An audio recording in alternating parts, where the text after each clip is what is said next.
ಪ್ರಮಾಣ ಪತ್ರವನ್ನು ಮಾನ್ಯ ಸಚಿವರಿಂದ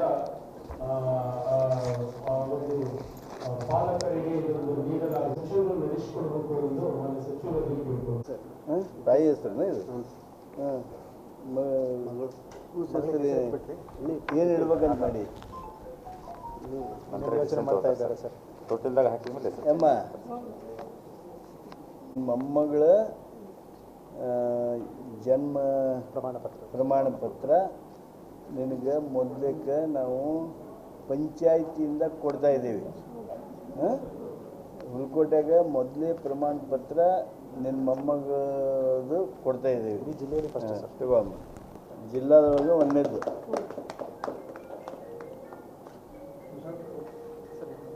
ಅವನು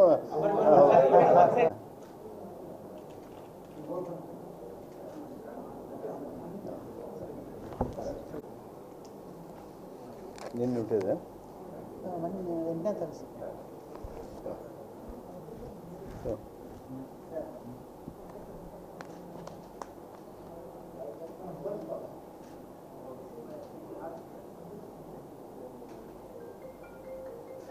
ಆಯ್ತು.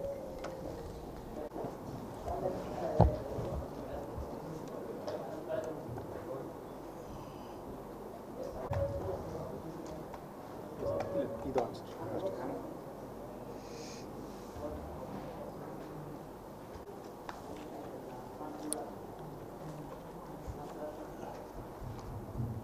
ಇದಲ್ಲ ಊಟ ಮಾಡಿ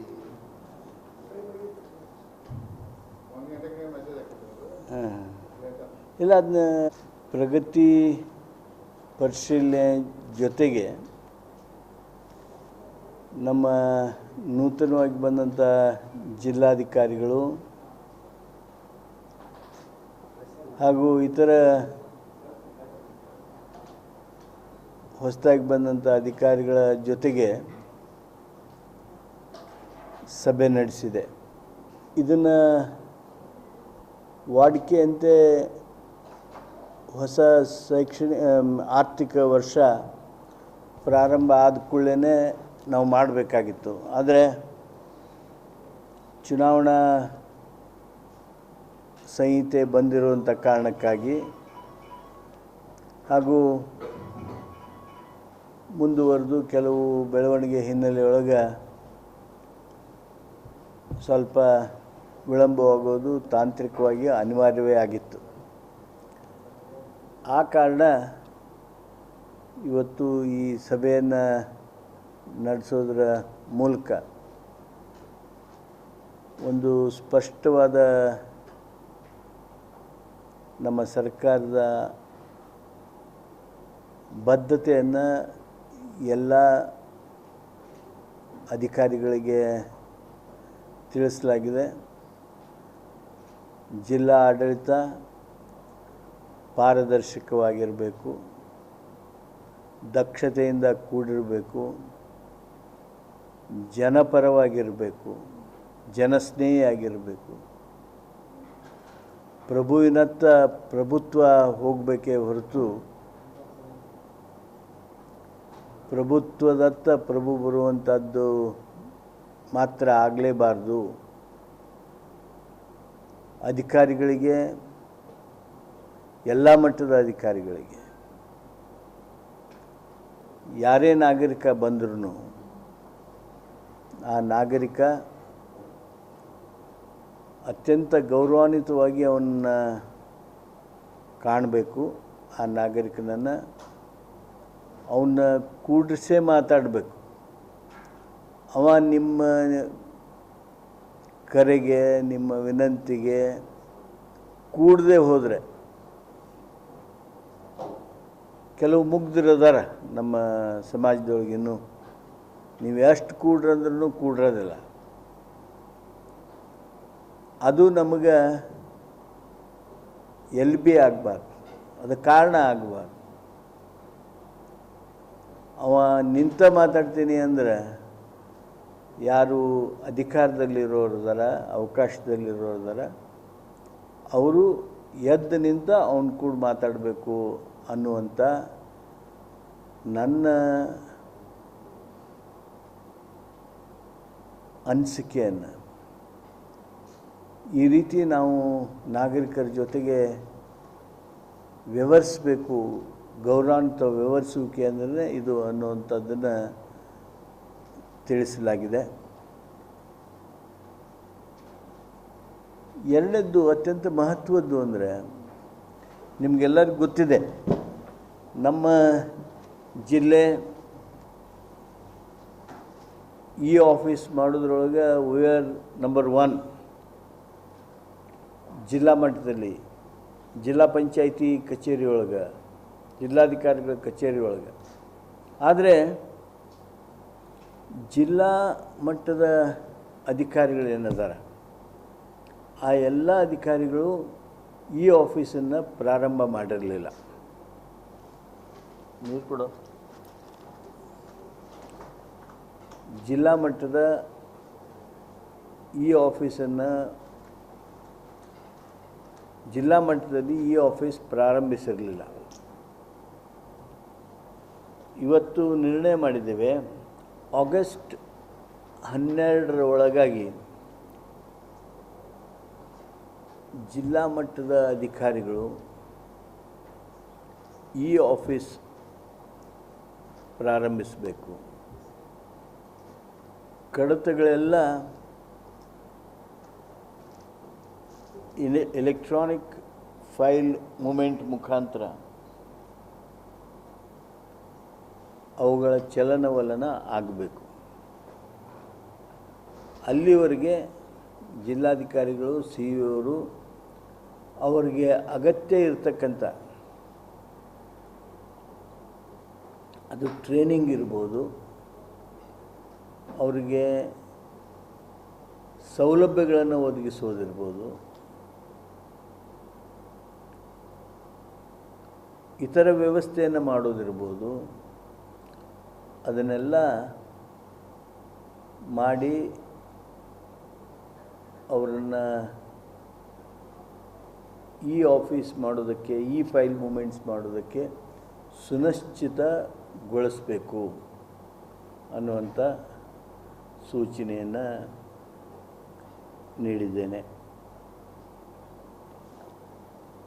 ಡೆಂಗು ವಿಚಾರದಲ್ಲಿ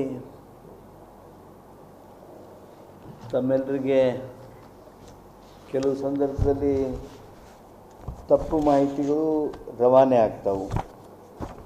ಅವಸರದಲ್ಲಿ ಕೆಲವು ಮಾಹಿತಿಗಳು ಅಸ್ಪಷ್ಟ ಇರ್ತಾವೆ, ಆದರೆ ಅವು ಏನೋ ಮುಂದೆ ಹೋಗಿಬಿಡ್ತಿರ್ತಾವೆ. ಆ ಡೆಂಗು ವಿಚಾರದಲ್ಲಿ ತಮ್ಮ ಮಾಹಿತಿಗೆ ಹೇಳ್ತೀನಿ, ನಮ್ಮ ಗದಗ ಜಿಲ್ಲೆಯೊಳಗೆ ಇಲ್ಲಿವರೆಗೆ ಯಾವಾಗಲಿಂದ ಅಂದರೆ ಜನವರಿ 1ನೇ ತಾರೀಕಿನಿಂದ ಇಲ್ಲಿವರೆಗೆ 1479 ಪ್ರಕರಣಗಳನ್ನು ಸಸ್ಪೆಕ್ಟೆಡ್ ಅಂಥೇಳಿ ಗುರುತಿಸಲಾಗಿದೆ. ಅದರೊಳಗೆ 1102 ಪ್ರಕರಣಗಳನ್ನು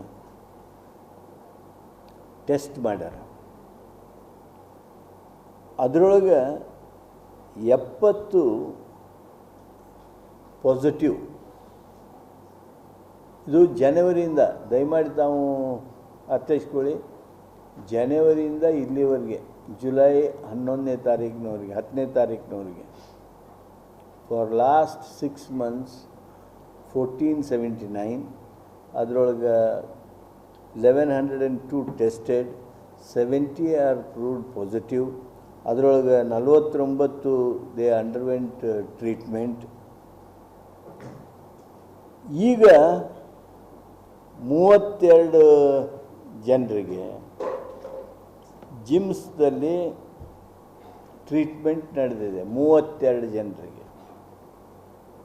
ಅದರೊಳಗೆ 12 ಜನ ICUನಲ್ಲಿದ್ದಾರೆ.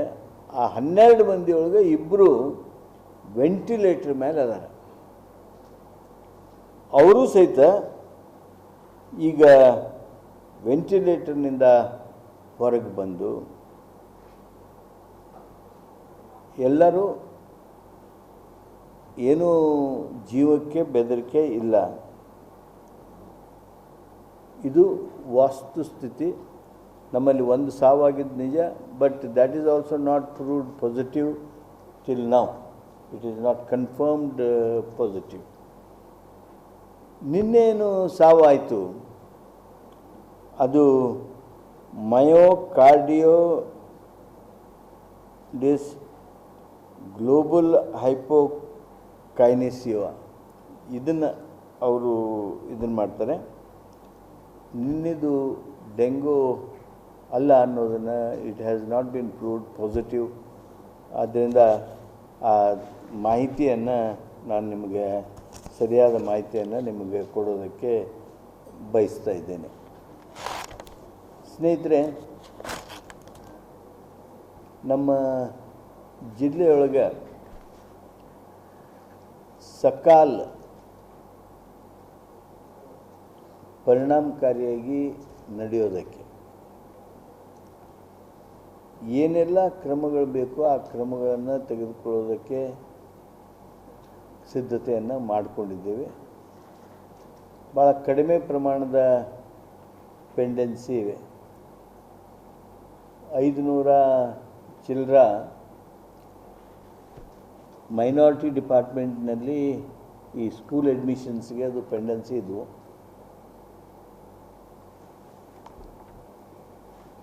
ಅದು ಅವರು ಫಸ್ಟ್ ಲಿಸ್ಟು ಸೆಕೆಂಡ್ ಲಿಸ್ಟು ಹಿಂಗೆ ಮಾಡ್ತಾ ಇರೋದ್ರಿಂದ ಪೆಂಡೆನ್ಸಿ ಇವೆ. ಅದನ್ನು ಬಿಟ್ಟು ಉಳಿದಿದ್ದು ಅಲ್ಲೊಂದು 10, 5 ಹಿಂಗೆ ಅದಾವು. ಸಿ ಒ ಅವ್ರ ಹತ್ರ ಕೆಲವು ಅಪ್ಲಿಕೇಶನ್ಸ್ ಪೆಂಡಿಂಗ್ ಅದಾವು. ಅವು ತಾಂತ್ರಿಕ ಕಾರಣಗಳಿಂದ ಪೆಂಡಿಂಗ್. ಆದರೆ ಯಾವುದೇ ರೀತಿಯಿಂದ ಪೆಂಡಿಂಗ್ ಇರದೇ ಹಾಗೆ ನಾವು ಇವತ್ತು ಜಿಲ್ಲಾಡಳಿತ ಹಾಗಿರಬೇಕು ಅಂಥೇಳಿ ಚುರುಕುಗೊಳಿಸ್ತಕ್ಕಂಥ ಕೆಲಸ ಮಾಡಲಾಗಿದೆ. ಈ ಪೆಂಡಿಂಗ್ ಫೈಲ್ಸ್ ಡಿಸ್ಪೋಸಲ್ ವಿಚಾರದಲ್ಲಿ ನಾನು ನನ್ನ ಸ್ಪಷ್ಟ ನಿರ್ದೇಶನ ನೀಡಿದ್ದೇನೆ.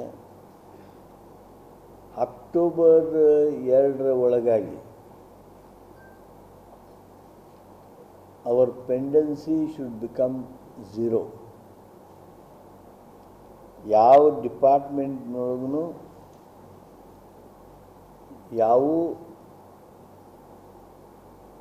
ಒಂದು ತಿಂಗಳಿಗಿಂತ ಹೆಚ್ಚಿನ ಫೈಲ್ ಪೆಂಡಿಂಗ್ ಇರಬಾರ್ದು. No department should have any file which should be pending for more than 1 month. ಅದನ್ನು ಸುನಿಶ್ಚಿತಗೊಳಿಸೋದಕ್ಕೆ ಜಿಲ್ಲಾಧಿಕಾರಿಗಳಿಗೆ ಸಿ ಒ ಅವ್ರಿಗೆ ಈಗಾಗಲೇ ಸೂಚನೆಯನ್ನು ನೀಡಿದ್ದೇನೆ. ಅಭಿವೃದ್ಧಿಗೆ ನಾವು ಈಗ ಸಾಕಷ್ಟು ಹೆಸರು ಮಾಡ್ಕೋತಾ ಇದ್ದೀವಿ. ಹೊಸತನಕ್ಕೆ ಜಿಲ್ಲೆ ಹೆಸರು ಮಾಡ್ಕೋತಾ ಇದೆ. ಮೊನ್ನೆ ನಡೆದಂಥ ಸಿ ಒ ಡಿ ಸಿ ಕಾನ್ಫರೆನ್ಸ್ನಲ್ಲಿ ನಮ್ಮ ರ್ಯಾಂಕಿಂಗು ಇಂಪ್ರೂವ್ ಆಗಿದೆ. ಅದು 16ನೇ ರ್ಯಾಂಕಿಗೆ ಬಂದ್ಬಿಟ್ಟಿದೆ. ಹ್ಯೂಮನ್ ಡೆವಲಪ್ಮೆಂಟ್ ಇಂಡೆಕ್ಸ್ನಲ್ಲಿ 16ನೇ ರ್ಯಾಂಕಿಗೆ ನಾವು ಬಂದಿದ್ದೇವೆ. ನಾನು ಎಲ್ಲ ಜವಾಬ್ದಾರಿಯವರಿಗೆ ಸೂಚನೆ ಕೊಟ್ಟಿದ್ದೇನೆ. ಮುಂದಿನ 6 ತಿಂಗಳ 8 ತಿಂಗಳೊಳಗೆ ನಮ್ಮ ಪ್ರಗತಿ ವಿಶೇಷವಾಗಿ ಫೋಕಸ್ ಆಗಿ ನಾವು 10ನೇ ರ್ಯಾಂಕಿಗಿಂತ ಒಳಗೆ ಅಂದರೆ ಅದಕ್ಕಿಂತ ಹೆಚ್ಚು ಸಿಂಗಲ್ ಡಿಜಿಟ್ ರ್ಯಾಂಕಿಗೆ ಬರುವಂಗೆ ಆಗಬೇಕು ಅಂಥೇಳಿ ಎಲ್ಲರಿಗೂ ತಿಳಿಸಿದ್ದೇನೆ. ಜೊತೆಗೇ ಜಿಲ್ಲಾ ಪಂಚಾಯಿತಿ ಮುಖ್ಯ ಕಾರ್ಯನಿರ್ವಾಹಕರಿಗೆ ಜಿಲ್ಲೆ ಅಭಿವೃದ್ಧಿಗಾಗಿ ವಿಷನ್ ಡಾಕ್ಯುಮೆಂಟನ್ನು ಸಿದ್ಧಪಡಿಸೋದಕ್ಕೆ ಹೇಳಿದ್ದೇನೆ. 24, 25, 25, 26, 26, 27 ಈ 3 ವರ್ಷದ ವಿಷನ್ ಡಾಕ್ಯುಮೆಂಟ್ ಜೊತೆಗೇ ಆ್ಯಕ್ಷನ್ ಪ್ಲ್ಯಾನನ್ನು ರೂಪಿಸೋದಕ್ಕೆ ಅವ್ರಿಗೆ ಸೂಚನೆ ನೀಡಿದ್ದೇನೆ. ಅದರಲ್ಲಿ ಉದಾಹರಣೆಗೆ ಈಗ ಪ್ಲ್ಯಾಂಟೇಷನ್ ಬಗ್ಗೆ ಮಾತಾಡ್ತೀವಿ ನಾವು. ಈ ವರ್ಷ ಒಟ್ಟು 4 ಲಕ್ಷ ಚಿಲ್ಲರ ಪ್ಲ್ಯಾಂಟೇಷನ್ ಗುರಿ ಇಟ್ಕೊಂಡಿದ್ದಾರೆ. ನಮ್ಮ ಅನಿಸಿಕೆ ಒಳಗೆ ಅದು ಭಾಳ ಕಡಿಮೆ ಆಯಿತು ಅಂತ. ಆಮೇಲೆ ಆ ಪ್ಲ್ಯಾಂಟೇಷನ್ನು ಸಹಿತ ಈ ಸಣ್ಣ ಸಣ್ಣ ಗಿಡ ಹಚ್ಚೋದು ಅಥವಾ ಅವನ್ನ ಕೊಡೋದು, ಈ ಡಿಸ್ಟ್ರಿಬ್ಯೂಷನ್ ಮೂಲಕ ನಾವು ಗಿಡ ಹಚ್ಚಿದ್ವಿ ಅಂಥೇಳಿ ಆದರೆ ಅದು ಪರಿಣಾಮಕಾರಿ ಆಗೋದಿಲ್ಲ, ಯಾವ ಉಳಿದು ಯಾವ ಹೋದು ಗೊತ್ತಾಗೋದಿಲ್ಲ ಅಂಥೇಳಿ ನಾನೇನು ಸೂಚನೆ ಕೊಟ್ಟಿದ್ದೇನೆ ಅಂದರೆ, ನಮ್ಮ ನರ್ಸರಿಯನ್ನು ಉಪಯೋಗ ಮಾಡಿ ವಿಶೇಷ ಪ್ರದೇಶಗಳಲ್ಲಿ ನರ್ಸರಿಯನ್ನು ಪ್ರಾರಂಭಿಸಿ 24-25 ಅಂದರೆ ಈಗ ದಿಸ್ ಇಯರ್ ರನ್ನಿಂಗ್ ಇಯರ್ ನಾವು 2 ವರ್ಷದ್ದು 2.5 ವರ್ಷದ್ದು ಗಿಡಗಳನ್ನು, ಪ್ಲ್ಯಾಂಟ್ಗಳನ್ನು, ಸಸಿಗಳನ್ನು ತಂದು ಹಚ್ಚಬೇಕು. ಅಂದ್ರೆ ಅವೇನು ಉಳಿಕೆ ಪ್ರಮಾಣ ಇದೆ, ಸರ್ವೈವಿಂಗ್ ರೇಟ್, ಅದು ಭಾಳಷ್ಟು ಸಮಾಧಾನಕರ ಬರ್ತದೆ. ಮೊನ್ನೆ ನಾವು RDPR ಯೂನಿವರ್ಸಿಟಿ ಒಳಗೆ ವನ ಮಹೋತ್ಸವ ಮಾಡಿದ್ವಿ. ಆ RDPR ಯೂನಿವರ್ಸಿಟಿ ಒಳಗಿನ ಅವರ ಗುರಿ 1 ಲಕ್ಷ ಇಟ್ಕೊಂಡಿದ್ದಾರೆ. ಈ ವರ್ಷ 50,000ಕ್ಕೂ ನಾವು ಹೆಚ್ಚು ಮಾಡ್ತೀವಿ ಅಂಥೇಳಿ ಭರವಸೆ ಕೊಟ್ಟಿದ್ದಾರೆ. ಅಲ್ಲಿ ಅವರು ಸುಮಾರು 25,000ಕ್ಕಿಂತ ಹೆಚ್ಚು 2 ವರ್ಷ 2.5 ವರ್ಷದ ಗಿಡಗಳನ್ನು, ಸಸಿಗಳನ್ನು ತಂದು ನಡೆಸುವಂಥ ಯೋಜನೆಯನ್ನು ರೂಪಿಸಿಕೊಂಡಿದ್ದಾರೆ. ಆದ್ದರಿಂದ ಇಂಥ ದೊಡ್ಡ ದೊಡ್ಡ ಸಂಸ್ಥೆಗಳು ತಮ್ಮ ಟಾರ್ಗೆಟನ್ನು ಹೆಚ್ಚಿಸ್ಕೊಳ್ಬೇಕು. ನಮ್ಮ ಜಿಲ್ಲೆಯೊಳಗೆ 33% ಅರಣ್ಯ ಪ್ರದೇಶ ಆಗುವ ಹಾಗೆ ನಾವು ನಮ್ಮ ಪ್ರಯತ್ನ ಮಾಡಬೇಕು. ಯಾಕಂದರೆ ಈಗ ನ್ಯಾಷನಲ್ ಎವರೇಜ್ 21ಕ್ಕೆ ಇಳಿದದು, 33ಕ್ಕೆ ಮುಟ್ಟಬೇಕು ಅಂಥೇಳಿ ಈಗಾಗಲೇ ರಾಷ್ಟ್ರದಲ್ಲಿ ಒಂದು ನಿರ್ಣಯಕ್ಕೆ ಬಂದಿದ್ದೇವೆ. ರಾಜ್ಯದಲ್ಲಿ 5 ಕೋಟಿ ಪ್ಲಾಂಟೇಷನ್ ಮಾಡಬೇಕು ಅಂಥೇಳಿ ನಿರ್ಣಯ ಮಾಡಿದ್ದೇವೆ. ಆದ್ದರಿಂದ ನಮ್ಮ ಜಿಲ್ಲೆಯೊಳಗೂ ಸಹಿತ ನಾವು ಅಫಾರೆಸ್ಟೇಷನ್ ಮಾಡೋದಕ್ಕೆ, ಗಿಡಗಳನ್ನು ಹಚ್ಚೋದಕ್ಕೆ ಭಾಳ ದೊಡ್ಡ ಅವಕಾಶ ಐತಿ. ಕಪ್ಪತ್ತಗುಡ್ಡದಂಥ ದೊಡ್ಡ ಪ್ರದೇಶ ಇದೆ, ಅಲ್ಲಲ್ಲಿ ಎಲ್ಲ ಗಿಡ ಬೆಳೆಸುವಂಥ ಅನುಕೂಲಕರವಾಗಿರ್ತಕ್ಕಂಥ ಜಾಗಗಳಿವೆ.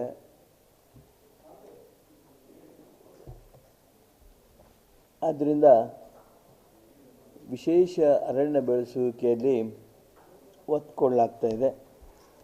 ಅದರ ಜೊತೆಗೆ ನಮ್ಮ ಜಿಲ್ಲಾ ಮಟ್ಟದ ಅಧಿಕಾರಿಗಳು ಅವ್ರನ್ನ ತಾಲೂಕಿಗೆ ಒಬ್ಬರನ್ನು ಅಭಿವೃದ್ಧಿಗಾಗಿ ನೋಡಲ್ ಆಫೀಸರ್ಸ್ ಅಂಥೇಳಿ ನೇಮಿಸುವಂಥ ನಿರ್ಣಯ ಮಾಡಿದ್ದೇವೆ.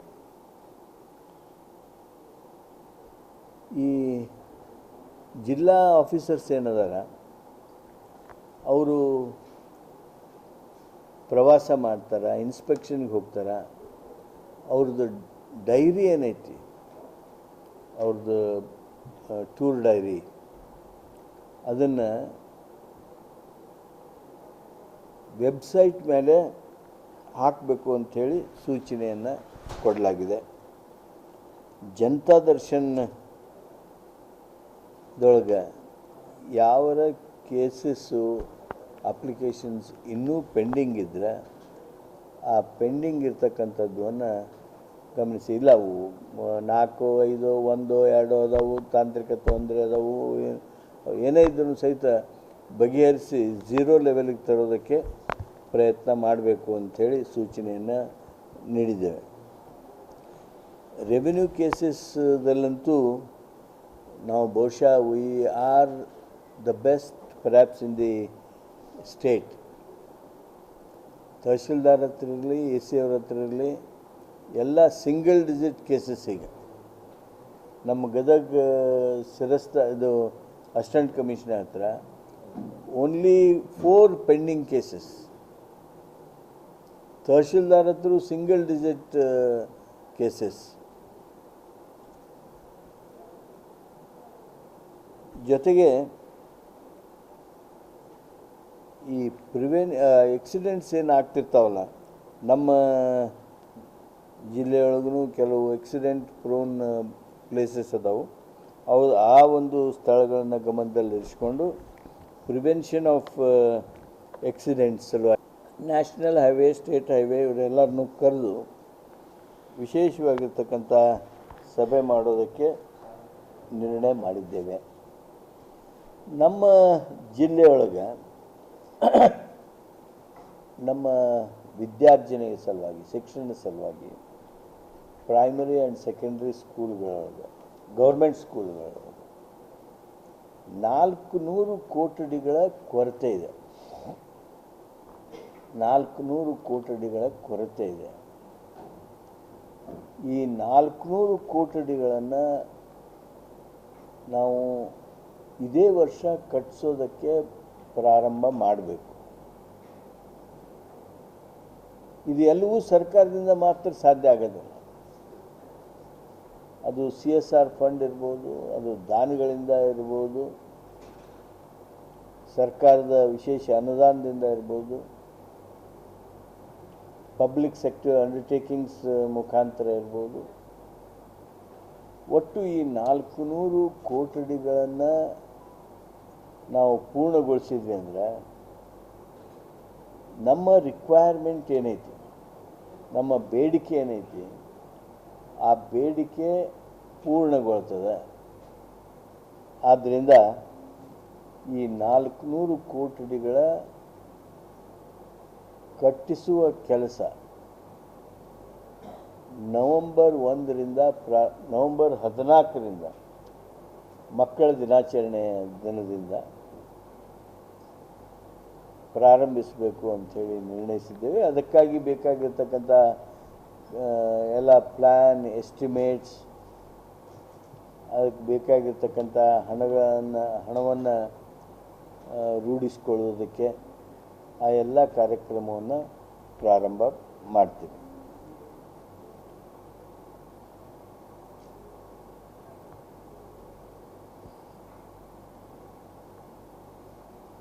ಇವತ್ತು ಜಿಮ್ಸ್ ನಿರ್ದೇಶಕರನ್ನು ಕರೆದು ಮಾತನಾಡಿದೆ. ಆಗಸ್ಟ್ ಮೊದಲು ಅಥವಾ 2ನೇ ವಾರದಲ್ಲಿ ಕ್ಯಾಥ್ ಲ್ಯಾಬನ್ನು ಪ್ರಾರಂಭ ಮಾಡುವಂಥ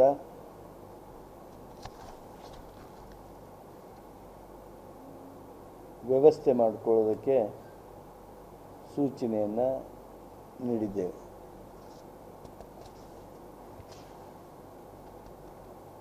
ನಮ್ಮ ಗದಗ ಜಿಲ್ಲೆಯೊಳಗೆ 10,830 ವಿದ್ಯಾರ್ಥಿಗಳಿಗೆ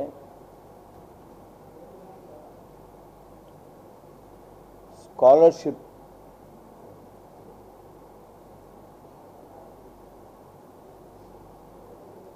ನಾವು ಈಗಾಗಲೇ ಬಿಡುಗಡೆ ಮಾಡಿದ್ದೇವೆ.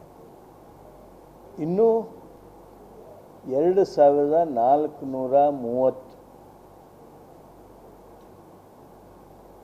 ವಿದ್ಯಾರ್ಥಿಗಳಿಗೆ ಸ್ಕಾಲರ್ಶಿಪ್ ಬರಬೇಕಾಗಿದೆ. ನನಗಿವತ್ತು ವಿದ್ಯಾರ್ಥಿಗಳು ಭೇಟಿಯಾಗಿದ್ದರು. ಈ ತಿಂಗಳ ಕೊನೆ ಒಳಗಾಗಿ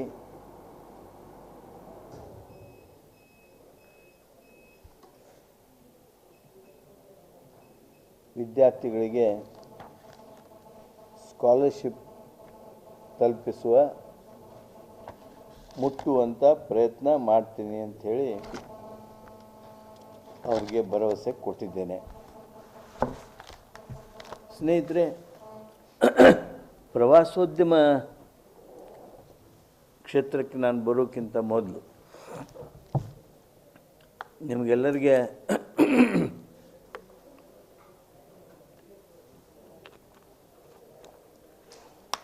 ನಾನು ಮೊದಲು ಹಲವಾರು ವೇದಿಕೆಗಳಲ್ಲಿ ಮಾತಾಡ್ತಾ ಇದ್ದೆ. ನಮ್ಮ ಕಾನೂನು ಇಲಾಖೆ ವ್ಯಾಜ್ಯ ಮುಕ್ತ ಗ್ರಾಮಗಳನ್ನು ಮಾಡೋದಕ್ಕೆ ತನ್ನ ಪ್ರಯತ್ನವನ್ನು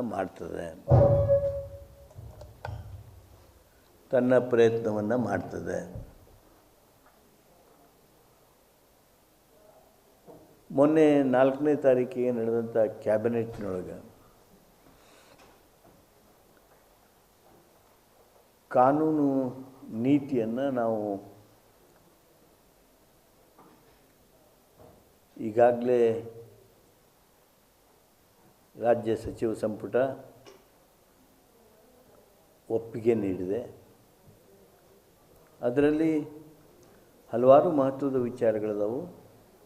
ಒಂದು, ಇವತ್ತು ನಾನು ಜಿಲ್ಲಾ ಸಭೆಯಲ್ಲಿ ಚರ್ಚೆ ಮಾಡಿದ್ದನ್ನು ತಮ್ಮ ಗಮನಕ್ಕೆ ತರ್ತಾ ಇದ್ದೀನಿ. ಈ ವ್ಯಾಜ್ಯ ಮುಕ್ತ ಗ್ರಾಮಗಳನ್ನು ಮಾಡೋದಕ್ಕಾಗಿ ನಮ್ಮ ಗದಗ ಜಿಲ್ಲೆಯಲ್ಲಿ ಜಿಲ್ಲಾಧಿಕಾರಿಗಳು, ಮುಖ್ಯ ಕಾರ್ಯನಿರ್ವಾಹಕರು, ಪೊಲೀಸ್ ವರಿಷ್ಠಾಧಿಕಾರಿಗಳು ಹಾಗೂ ಇತರ ಸಂಬಂಧಿತ ಅಧಿಕಾರಿಗಳ ಜೊತೆಗೆ ಕಾನೂನು ವಿದ್ಯಾಲಯಗಳು, ಕಾನೂನು ವಿಶ್ವವಿದ್ಯಾಲಯ,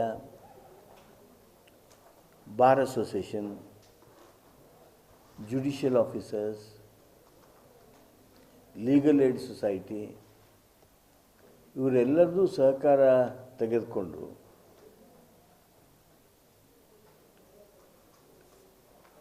ನೂರು ಗ್ರಾಮಗಳನ್ನು ವ್ಯಾಜ್ಯ ಮುಕ್ತ ಗ್ರಾಮ ಮಾಡಬೇಕು ಅಂಥೇಳಿ ಕಾರ್ಯಕ್ರಮವನ್ನು ರೂಪಿಸೋದಕ್ಕೆ ನಾವು ನಿರ್ಣಯ ಮಾಡಿದ್ದೇವೆ. ಅದಕ್ಕಾಗಿ ಬೇಕಾಗಿರ್ತಕ್ಕಂಥ ಅಧ್ಯಯನ, ಸಿದ್ಧತೆ,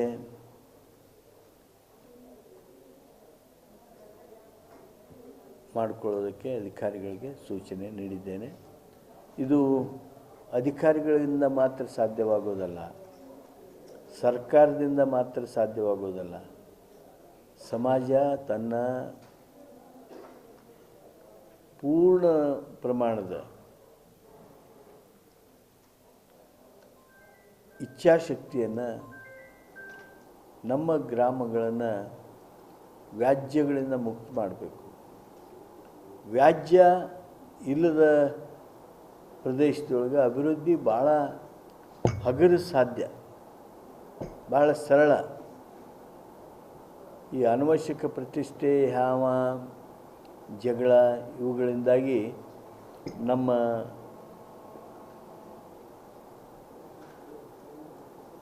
ಅಭಿವೃದ್ಧಿ ಪಥ ಭಾಳ ಕಾಠಿಣ್ಯಕ್ಕೊಳಗಾಗ್ತದೆ. ಅಡಚಣೆಗಳು ಭಾಳ ಉಂಟಾಗ್ತವೆ. ಆ ಪ್ರಗತಿ ಪಥವನ್ನು ತೀವ್ರಗೊಳಿಸೋದ್ರ ಸಲುವಾಗಿ, ಅಭಿವೃದ್ಧಿಯನ್ನು ಚುರುಕುಗೊಳಿಸೋದ್ರ ಸಲುವಾಗಿ ವ್ಯಾಜ್ಯ ಮುಕ್ತ ಗ್ರಾಮಗಳನ್ನು ಮಾಡೋದಕ್ಕೆ, ನಮ್ಮ ಜಿಲ್ಲೆಯೊಳಗೆ 100 ಗ್ರಾಮಗಳನ್ನು ಮಾಡೋದಕ್ಕೆ ನಾವು ಈಗ ನಿರ್ಣಯಿಸಿದ್ದೇವೆ. ಅದಕ್ಕಾಗಿ ಸಿದ್ಧತೆಗಳನ್ನು ಮಾಡ್ಕೋತೀವಿ. ಇದರಲ್ಲಿ ಭಾಳ ದೊಡ್ಡ ಪಾತ್ರವನ್ನು ಆಡ್ಬೋದಾಗಿರ್ತಕ್ಕಂಥವರು ತಾವು ಮಾಧ್ಯಮದ ಸ್ನೇಹಿತರು. ಈ ನಮ್ಮ ಕಲ್ಪನೆ, ವ್ಯಾಜ್ಯ ಮುಕ್ತ ಗ್ರಾಮಗಳ ಕಲ್ಪನೆ, ಮೊದಲ ಹಂತವಾಗಿ 100 ಗ್ರಾಮಗಳನ್ನು ಜಿಲ್ಲೆಯಲ್ಲಿ ಮಾಡ್ತಕ್ಕಂಥ ಕಲ್ಪನೆ ಸಾಕಾರಗೊಳಿಸೋದಕ್ಕೆ ನಿಮ್ಮೆಲ್ಲರ ಸಹಕಾರವನ್ನು ನಾನು ಕೇಳ್ತೇನೆ. ಮತ್ತೊಂದು ಸಂದರ್ಭದಲ್ಲಿ ನಮ್ಮ ಕಾನೂನು ನೀತಿಯ ವಿಚಾರವಾಗಿ ಮತ್ತೆ ನಿಮ್ಮ ಜೊತೆಗೆ ಮಾತಾಡ್ತೀನಿ.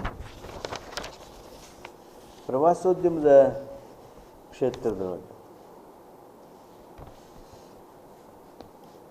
ಈಗಾಗಲೇ ತಮಗೆ ಗೊತ್ತಿರೋ ಹಾಗೆ ನಮ್ಮ ಜಿಲ್ಲೆಯೊಳಗೆ ಜಿಲ್ಲಾ ಪ್ರವಾಸೋದ್ಯಮವನ್ನು ಅಭಿವೃದ್ಧಿಪಡಿಸೋದ್ರ ಸಲುವಾಗಿ ಸಮಿತಿಯೊಂದನ್ನು ನೇಮಿಸಿದ್ವಿ. ಆ ಸಮಿತಿ ವರದಿ ಕೊಟ್ಟು ಆ ವರದಿಯಂತೆ ಹಲವಾರು ಕಾರ್ಯಕ್ರಮಗಳನ್ನು ರೂಪಿಸಿದ್ದೇವೆ. ಕೆಲವು ಪ್ರಾರಂಭ ಆಗಿವೆ. ಅದರಲ್ಲಿ ಅತ್ಯಂತ ಪ್ರಮುಖವಾಗಿದ್ದಂಥದ್ದು ಅಂದರೆ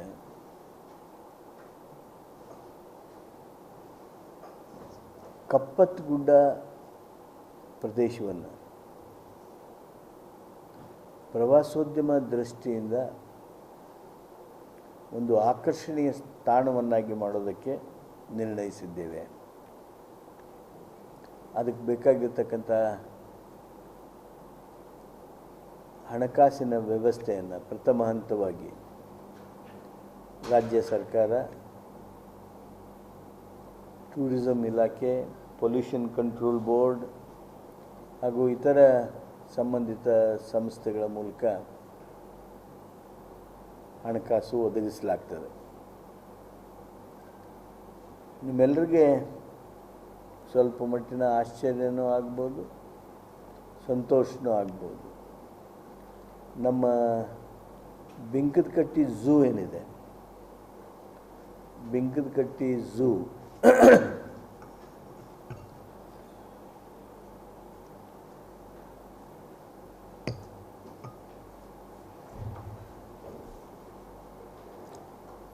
ರಾತ್ರಿ ನೈಟ್ ಝೂ ಪ್ರಾರಂಭಿಸುವಂಥ ಪ್ರಯತ್ನ ಪ್ರಾರಂಭ ಆಗಿದೆ. ಈ ನೈಟ್ ಸಫಾರಿ ಅಂತಿರಲ್ಲ, ಅದಕ್ಕಾಗಿ ಟೂರಿಸಂ ಇಲಾಖೆಯವರು 4 ಕೋಟಿ ರೂಪಾಯಿಯನ್ನು ನೈಟ್ ಝೂ ಪ್ರಾರಂಭಿಸಲು, ನೈಟ್ ಸಫಾರಿ ಪ್ರಾರಂಭಿಸಲು ಒದಗಿಸಿದ್ದೇವೆ. ಈಗಾಗಲೇ ಆದೇಶ ಹೊರಡಿಸಲಾಗಿದ್ದು 28/5/2024 ಆ ಆದೇಶ ನೀಡಲಾಗಿದೆ. ಉಳಿದಿದ್ದು ಇನ್ನೂ 2-3 ಅದಾವೆ. ಅವನ್ನ ನಾ ಹೇಳಿದರೂ ನಿಮಗೆ ಹೆಚ್ಚು ಬರೆಯೋದಕ್ಕೆ ಆಗೋದಿಲ್ಲ.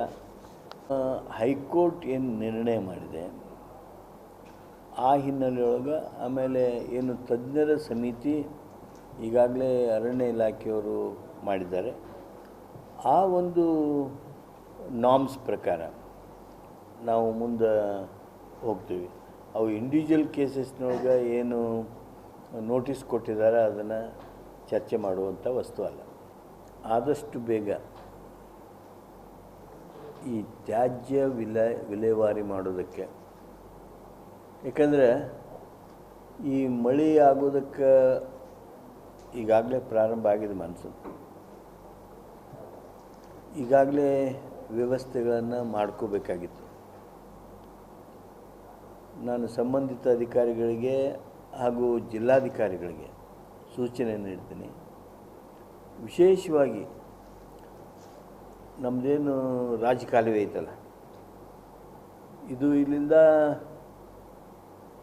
ಜವಳ ದಾಟಿ ಜರ್ಮನ್ ಹಾಸ್ಪಿಟಲ್ಗೆ ಹೋಗೋ ಮಟ್ಟ ತೊಂದರೆ ಇಲ್ಲ. ಅಲ್ಲಿಂದ ಮುಂದೆ ಹೋಗಿ ಬೆಟಗೇರಿ ಹತ್ರ ಹುಲ್ಗೋಡ್ ರೋಡ್ಗೆ, ಆಮೇಲೆ ಅದು ಮುಂದೆ ಅಲ್ಲೇ ದೊಡ್ಡ ಮಳೆ ಆಯ್ತು ಅಂದ್ರೆ 4ನೇ ವಾರ್ಡ್ನಾಗ 2-3 ಪ್ರದೇಶದಲ್ಲಿ ನೀರು ಹೋಗ್ಬಿಡ್ತೈತಿ. ಆಮೇಲೆ ಮುಂದೆ ಅಲ್ಲಿ ಆ ಗಟರ್ ಸ್ವಲ್ಪ ಬ್ಲಾಕ್ ಆಗ್ತೈತಿ ಬಾಂಬೆ ಇದು ದಾಟಿದ ಮೇಲೆ. ಅದಕ್ಕೆ ಈಗಿನಿಂದನೇ ಅದನ್ನು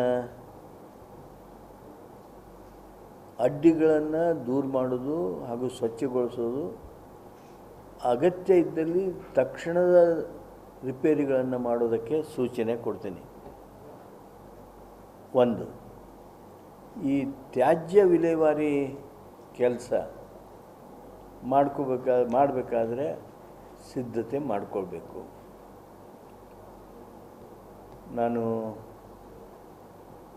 ಜಿಲ್ಲಾಧಿಕಾರಿಗಳಿಗೆ ಸೂಚನೆ ಕೊಡ್ತೀನಿ,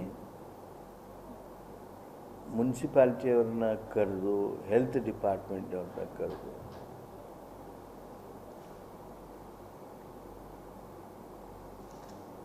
ಏನೇನು ವ್ಯವಸ್ಥೆಗಳನ್ನು ಮಾಡ್ಕೋಬೇಕು ಮಾಡಿಕೊಂಡು ಇನ್ನು 15-20 ದಿವಸದೊಳಗೆ, ಯಾಕಂದರೆ ವ್ಯವಸ್ಥೆ ಮಾಡ್ಕೋಬೇಕಾದ್ರೆ ಅದಕ್ಕೆ ಟೈಮ್ ಬೇಕಾಗುತ್ತೆ, 15-20 ದಿವಸಗಳ ಒಳಗಾಗಿ ಆ ತ್ಯಾಜ್ಯ ವಿಲೇವಾರಿಗೆ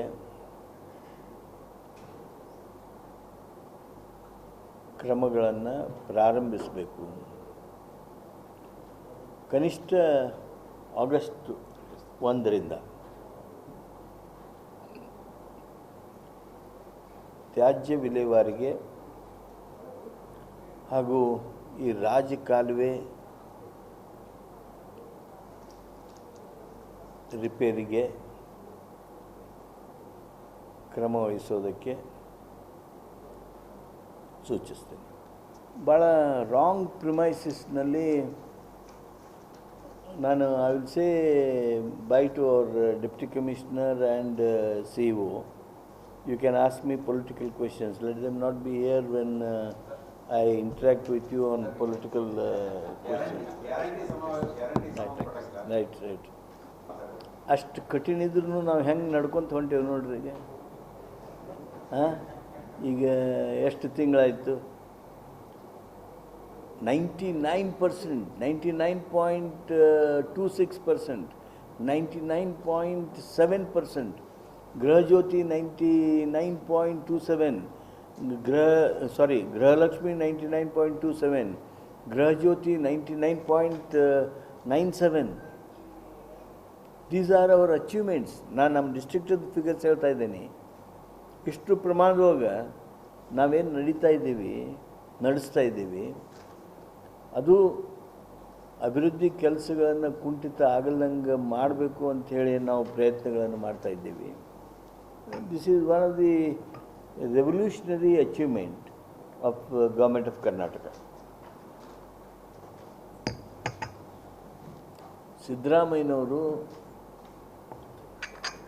ಈ ಆರ್ಥಿಕ ಕ್ಷೇತ್ರದೊಳಗೆ ಅವ್ರಿಗಿರುವಂಥ ಆಳವಾದ ಜ್ಞಾನ ಹಾಗೂ ಅವರ ಛಲ, ಅದನ್ನು ಯಾರೂ ಅಲ್ಗಳೆಯೋದಕ್ಕೆ ಸಾಧ್ಯ ಇಲ್ಲ. ಆದ್ದರಿಂದ ಅದು ತಂತಿ ಮೇಲೆ ನಡೆದಷ್ಟು ಅದರದ್ದು ಸೂಕ್ಷ್ಮ ಇದ್ರೂ ಸಹಿತ ಅದನ್ನು ನಿಭಾಯಿಸ್ಕೊಂಡು ಹೋಗ್ತಾ ಇದ್ದೇವೆ ಅನ್ನುವಂಥ ಮೆಚ್ಚುಗೆ ಮಾತನ್ನು ರಾಯರೆಡ್ಡಿಯವರು ಹೇಳಿರಬೇಕು. ನಾವು ರಾಜ್ಯ ಸರ್ಕಾರದವರು ವಾಲ್ಮೀಕಿ ನಿಗಮದ ಪ್ರಕರಣದೊಳಗೆ ಈಗಾಗಲೇ SITಯನ್ನು ನೇಮಿಸಿದ್ವಿ, ತನಿಖೆ ನಡೆಸಿತ್ತು. ಮೊನ್ನೆವರೆಗೂ ಅದು ತನ್ನದೇ ಆಗಿರ್ತಕ್ಕಂಥ ಏನು ತನಿಖೆಗಳನ್ನು ಮಾಡಬೇಕು ಮಾಡ್ತಾಯಿತ್ತು. ಈಗ ED ಅವರು ಸಹಿತ ಅಲ್ಲಿ ಬಂದಿದ್ದಾರೆ. ಯಾರ್ಯಾರಿಗೆ ತಮ್ಮ ಕಾನೂನಿನ ವ್ಯಾಪ್ತಿಯೊಳಗೆ ಏನು ಕೆಲಸ ಮಾಡೋದಿದೆ ಅದನ್ನು ಮಾಡಬೇಕಾದದ್ದು ಅವರವರ ಕರ್ತವ್ಯ. ನಾನು ಇಷ್ಟೇ ಅಂದ್ಕೊಳ್ಳೋದು ಅಥವಾ ಸೂಚಿಸೋದು, ತನಿಖಾ ಮಟ್ಟದಲ್ಲಿದ್ದಾಗ ಅದು ಮಾಧ್ಯಮಗಳಲ್ಲಿ ಚರ್ಚೆ, ಮಾಹಿತಿಯ ಬಿಡೋದು ಅಥವಾ ಸಾರ್ವಜನಿಕವಾಗಿ ಚರ್ಚಿಸೋದು ಅಥವಾ ಜವಾಬ್ದಾರಿಯುತರು ಅದರ ಬಗ್ಗೆ ವಿಶ್ಲೇಷಣೆ ಮಾಡೋದು ತನಿಖೆ ಮೇಲೆ ಪ್ರಭಾವ ಬೀರದಂಗೆ ಆಗುತ್ತೆ ಅಥವಾ ತನಿಖೆ ಗುಣಮಟ್ಟ ಕುಸಿದೀತು ಅನ್ನುವಂಥ ಎಚ್ಚರಿಕೆಯನ್ನು ಕೊಡೋದಕ್ಕೆ ಬಯಸ್ತೀವಿ. ಕಮಿಷನ್ ಸಲುವಾಗಿ ಕೊಟ್ಟಿದ್ದಾರೆ. ಸರ್ಕಾರ ಗಂಭೀರವಾಗಿ ಅದರ ಬಗ್ಗೆ ಚಿಂತನೆ ಮಾಡ್ತಾ ಇದೆ. ಆದಷ್ಟು ಶೀಘ್ರವಾಗಿ ನಿರ್ಣಯವನ್ನು ತೆಗೆದುಕೊಳ್ಬೇಕು ಅಂತೇಳಿ ಸರ್ಕಾರ ನಿರ್ಣಯಿಸಿದೆ.